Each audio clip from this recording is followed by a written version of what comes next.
Fresh, succulent North Carolina shrimp can be prepared in thousands of ways. But outside upscale restaurants, and especially at the beach, one of the most popular ways to enjoy them is in a humble sandwich known as the shrimp burger. Morehead City's L's Drive-In not only makes the best-known shrimp burger anywhere along our coast, it's also the successor to one of the state's best-loved teen hangouts of the 60s and 70s, Dom L's Drive-In at Atlantic Beach. Hey guys, got some nice fresh shrimp burgers here for you. We've got them on some plates today. We're being a little bit fancy. All right. Thanks. There's nothing like joining friends at L's to feast on the noble shrimp burger. And as good as they taste in your car, they're even more sublime consumed under the drive-in stately live oak trees. What do people tell you about the shrimp burgers? You know you hear comments all the time. Well, everybody wants to know the special sauce that we put on them, which really is not a special sauce at all. With the combination of the ketchup and the coleslaw, it combines to make the ketchup taste like a special sauce. But it really isn't, but it does truly have a taste of its own. The best shrimp burgers use the smallest legal-sized shrimp, which are also the most tender. And here they're piled on the bun loose. You know, in a lot of places, they have shrimp burgers made out of shrimp patties. This is like a big handful, a double manly handful of shrimp. You just want to get into it. This is one of the least formal, most beloved ways to enjoy fresh North Carolina shrimp. But by one account, shrimp haven't always been popular along the Tar Heel coast. Old timers in Carter County tell me that in the fishing industry, they didn't like shrimp. They called them bugs because they would mess up the nets and they'd throw them away. And then they found out that people up north would eat anything, so they started shipping them up there to the Baltimore market, which I guess is good. But Marion Noe, one of my mentors, said that one time one guy took a shrimp and it dropped on the engine and it fried and he tasted it, and that was the end of that. That was going to be a commodity they were going to eat and sell regularly in Carter County. That could be a tall tale coming from local tale teller Rodney Kemp, but this is a fact.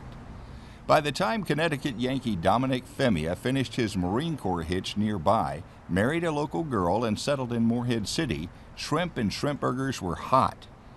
Femia opened a little eatery called Dom's Lunch, hired an ambitious young server, Elvin Franks, and they eventually went into partnership in the early 1960s to build Dom L's Drive-In over on Atlantic Beach. Femia's daughters, Joyce and DJ, were among 5 Femia children to work at Dom's Lunch and/or Dom L's. You know, one of the things that you have to have with the shrimp burger is onion rings. And one of the first jobs each of us girls did as a child was to make the homemade onion rings at Dom L's. That was my job. And that was a great time because I'd go early in the morning and go to the beach in the afternoon, but there's nothing like a homemade onion ring to have with your shrimp burger. It was nice to pass that job down. That's what I did too at Dom L's, although we had an ice cream place in the back at one time, and I handled that too. The ladies who worked there, they would come in and they would put their order on the counter. They wouldn't just put their order on the counter. They'd yell 3 shrimp burgers, 5 shrimp burgers, whatever. And so you'd hear that grease going and all that happening, and pretty soon something would come out of all that.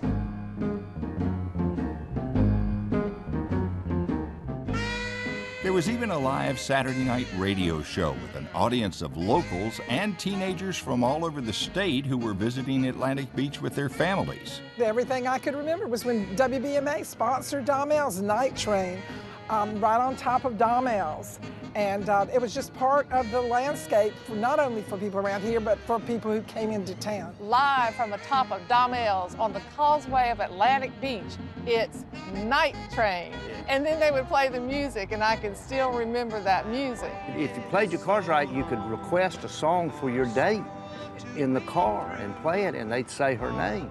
If they were mad at you or if you hadn't paid the bribe, then they wouldn't do it. So that's a pretty good arrangement. That's small town USA, but it was a fun way. It's a long story, but with childhood connections to the area myself, I once ended up on kind of an 8th grade blind date with Joyce Femia at her house. So we sat down on the couch, and it was kind of awkward, you know, and then I noticed that you had this record player with all these 45, so I perked up at that as a conversational game, and I said, oh, where'd you get all the records? And you said, well, my dad owns Dom-Ells, and they have the radio show, and they play records at the drive-in, so that's where I get them. And that broke the ice, and we had a fantastic time, as I remember.